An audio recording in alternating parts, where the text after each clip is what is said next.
O sonho de mandar um terráqueo a Marte é bem antigo, mas só agora essa possibilidade tem sido discutida cada vez com maiores chances de se concretizar. Enquanto isso, nosso vizinho celestial mais próximo, a Lua, aparentemente tem sido esquecido. Mas apesar de conhecermos a Lua quase como a palma da nossa mão, sabemos que não é um lugar ideal e agradável para se viver por lá. Claro, se compararmos com a Terra. E se você quiser saber como seria viver na Lua, basta clicar no card que está aqui acima ou aqui para você assistir o vídeo que a gente já fez explicando isso. Mas será que em algum momento da história do universo a Lua já foi habitada por seres que portavam uma alta tecnologia? No vídeo de hoje você vai conhecer um pouco mais sobre este assunto. A NASA descobriu que a Lua foi realmente habitada?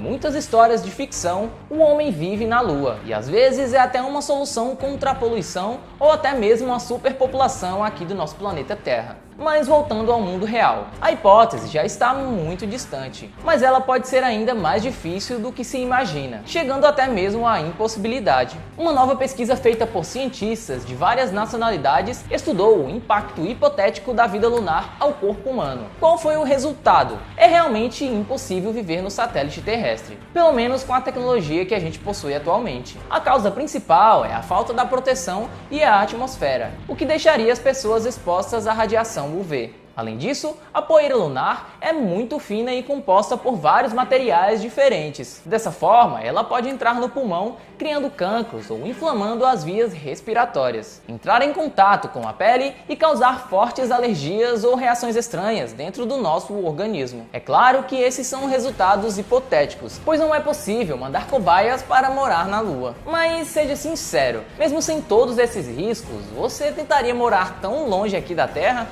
A Lua já teve uma atmosfera? Uma pesquisa recente revelou que a nossa Lua já teve uma atmosfera própria. Ela pode ter se formado após erupções vulcânicas que jogavam gases em sua superfície tão rápidos que eles não conseguiam ser escoados para o espaço. A superfície da Lua possui diversos locais de impacto, que estão cheios de basalto de origem vulcânica. Eles foram formados a partir da erupção do magma que estava no interior do nosso satélite. A Lua hoje não possui mais atmosfera, pela falta de um campo magnético forte e massa suficiente para conseguir manter uma atmosfera ao seu redor. E mesmo assim, ela poderia ser dizimada pelos ventos solares. Diferente aqui do nosso planeta, que possui massa e magnetismos fortes o suficiente para ter uma atmosfera. Só que essa nova pesquisa, que usou amostras coletadas do nosso satélite, indica que uma atmosfera pode ter sim existido na Lua. Há aproximadamente 3,5 bilhões de anos, a atividade vulcânica estava em seu ápice, momento em que a atmosfera estava mais espessa. Uma vez que foi formada, por conta dessa atividade vulcânica, a atmosfera existiu por 70 milhões de anos, antes de ser dissipada e se perder pelo espaço. Durante o período em que a Lua contou com a camada protetora, ela estava 3 vezes mais próxima aqui do nosso planeta Terra e, por consequência, era muito maior no nosso céu. Essa nova informação pode ter importantes implicações para o futuro de astronautas. A pesquisa também sugere que as substâncias voláteis da atmosfera podem ter ficado presas próximas aos polos lunares, em áreas permanentemente escuras. Se isso for verdade, já pode existir uma fonte de gelo na nossa Lua, que poderia ser utilizada por astronautas para beberem água, quem sabe, cultivar alimento e outras necessidades. Um bombardeio pesado tardio. Entre 3,8 e 4 bilhões de anos, o centro do Sistema Solar sofreu uma série de bombardeios de corpos celestes, que atingiu os planetas rochosos, Vênus, Terra, Marte e também a Lua. Foi esse fenômeno que ficou conhecido como bombardeio pesado tardio, o responsável pela formação das crateras lunares. Já na Terra, as marcas desse episódio não são tão facilmente percebidas, já que a superfície terrestre está em constante processo de erosão.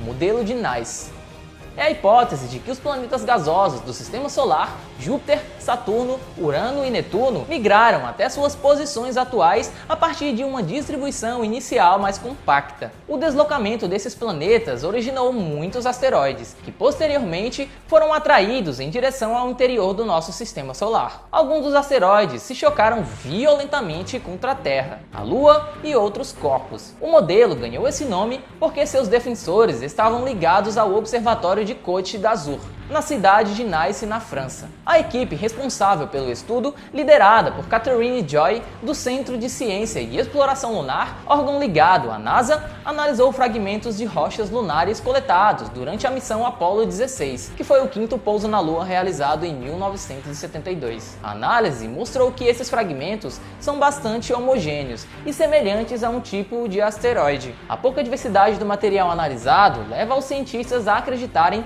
que os bombardeios realizados há 4 bilhões de anos foram causados principalmente por asteroides. Essa descoberta traz uma nova perspectiva para a discussão de quais corpos celestes teriam sido responsáveis por esse fenômeno. Até então, não se sabia se ele tinha sido causado por cometas ou se teria sido causado por asteroides ou por uma combinação dos dois. Muito provavelmente, essa chuva foi formada tanto por cometas quanto por asteroides, mas o estudo mostra que foi prioritariamente causado por asteroides. Em estudo recentemente publicado na revista Nature, um grupo de pesquisadores defende que a chuva de asteroides pode ter durado muito mais do que se pensava e pode também ter promovido a vida na Terra.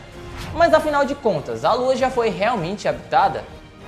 Os autores da pesquisa afirmam que as condições na superfície lunar eram favoráveis para sustentar formas de vida. Segundo especialistas, após o satélite da Terra ter se formado há mais de 4 bilhões de anos, a Lua estava lançando de seu interior grandes volumes de gases voláteis muito quentes, incluindo vapor da própria água. O processo de desgaseificação teria resultado na formação de massas de água na superfície lunar e uma atmosfera densa o suficiente para preservar isso por milhões de anos. Se a água em estado líquido e uma significativa atmosfera estivessem presentes na Lua inicial por um longo período de tempo, achamos que a superfície lunar teria sido pelo menos transitoriamente habitável. As conclusões foram tiradas com base nas observações e missões espaciais entre 2009 e também 2010, quando foram descobertas milhões de toneladas métricas de gelo nas crateras da Lua. Também há evidências de que a água está muito presente no manto do satélite. Os pesquisadores acreditam que as moléculas biológicas que se tornaram base para possíveis seres vivos, tais como as bactérias, teriam sido levadas à Lua por cometas e asteroides ou poderiam ter chegado à Terra, que também sofreu bombardeamentos intensos de asteroides. Água na Lua.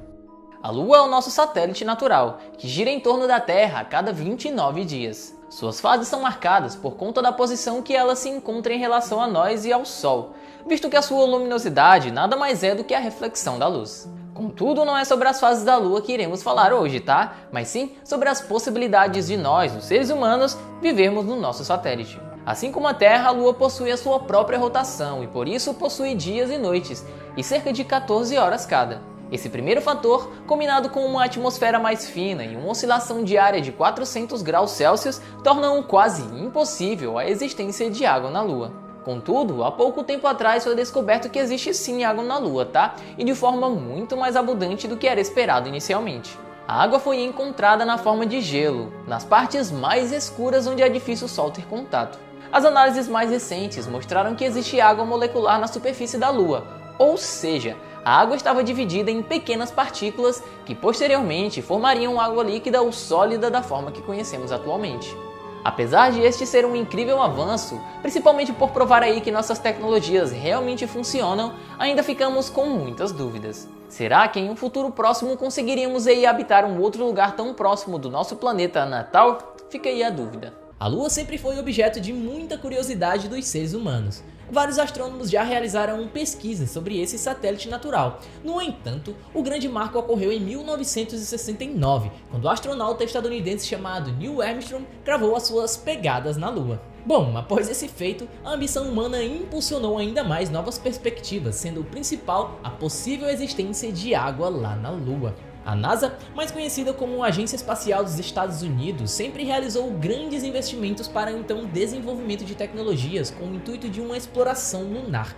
E os resultados desse processo são até o momento satisfatórios até, viu? Porém, pessoal, experts da Academia Chinesa de Ciências, a equipe internacional de cientistas analisou dados do espectrômetro do módulo lunar chinês, lançado em novembro de 2020, e realizou a primeira detecção da água diretamente na superfície ali, ó, da Lua. A missão Chang'e 5 foi lançada em novembro de 2020. Menos de um mês depois, uma cápsula trazendo 1,7 kg de material do nosso satélite natural pousou no deserto da Mongólia. Operações similares a esta não eram realizadas desde a missão soviética na Luna 24 em 1976, ou seja, mais de 40 anos atrás. Depois de várias missões terem então detectado sinais de hidratação da superfície lunar no final dos anos 2000, a NASA finalmente confirmou em outubro de 2020 a existência da molécula de água H2O em áreas da Lua iluminadas pelo nosso Sol. No entanto, a descoberta não foi registrada na Lua, mas a bordo de um Boeing 747 SP, que obriga o Observatório Estratosférico de Astronomia Infravermelha da NASA, ou simplesmente SOFIA. A carga foi enviada à China para análise de laboratório, tá? Mais de um ano depois, um estudo publicado recentemente na revista Science Advances confirma que a água líquida foi encontrada na proporção de 120 ppm, partes por milhão, lá no seu solo. E era de 180 ppm nas rochas, estas muito mais secas do que as da Terra. De acordo com os pesquisadores, foram os ventos solares que contribuíram para a maior parte da umidade do solo lunar ao carregar hidrogênio até lá. A água adicional das rochas pode ter origem no interior do próprio satélite, tá? As camadas basálticas mais profundas. E olha só, o estudo revela que a Lua ficou um pouco mais seca a partir de certo período, provavelmente pela perda de gases do seu reservatório mantélico. Antes da Chang'e 5, aproximadamente 400 kg de material da superfície lunar haviam sido coletados pelos astronautas das missões Apollo da NASA e pelas sondas robóticas Luna da União Soviética. Entretanto, todas essas amostras eram de rochas de solo muito antigos, formados há mais de 3 bilhões de anos atrás. Segundo a equipe de pesquisa liderada pelos professores chamados Lin Yangqing e Lin Honglei, do Instituto de Geologia e Geofísica da Academia Chinesa de Ciências, ou simplesmente IGGCAS, a exploração feita em loco pela sonda Chang'e 5 revelou sinais de água em dados espectrais de refletância da superfície lunar. Os cientistas concluíram que baixo teor de regolito sugere a desgaseificação do reservatório basáltico abaixo do local do pouso da espaçonave. A missão chinesa mirou uma região vulcânica elevada, chamada de Mons Hunker, com uma idade estimada de 1,2 e 1,3 bilhões de anos, uma das mais recentes áreas basálticas da Lua. As amostras podem nos oferecer informações adicionais sobre a composição e o processo de formação do nosso próprio satélite natural, ou seja, a nossa Lua. As análises também ajudarão aos cientistas a calibrarem aí o cronômetro utilizado para calcular a idade da superfície dos planetas rochosos do Sistema Solar. Em geral, isso é feito contando crateras, quanto mais crateras, mais velho e mais variantes aí para poder calcular esse valor, tá? Apesar da maioria do solo do local de pouso da Chang'e 5 ser extremamente seco, assim como amostras de cerca de 50 anos do programa Apollo da NASA, havia na área um pedaço de rocha cheio de vesículas. Dados do espectrômetro indicaram um maior teor de água nessa pedra. O objeto é de origem ígnea, isto é, formado pelo resfriamento e solidificação dos materiais fundidos. E pode ser escavado de um local de basalto mais antigo, sendo trazido até um local de pouso da sonda, conforme conta Honglei Lin, autor principal do estudo. Assim, o menor teor de água do solo, em comparação com o maior teor de água do fragmento de rocha, pode sugerir a desgaseificação do reservatório abaixo do local de pouso da Chang'e 5, afirma o próprio Lin. Com isso, pessoal, existem indícios de erupções vulcânicas que ocorrem por um longo período de tempo naquela região lunar.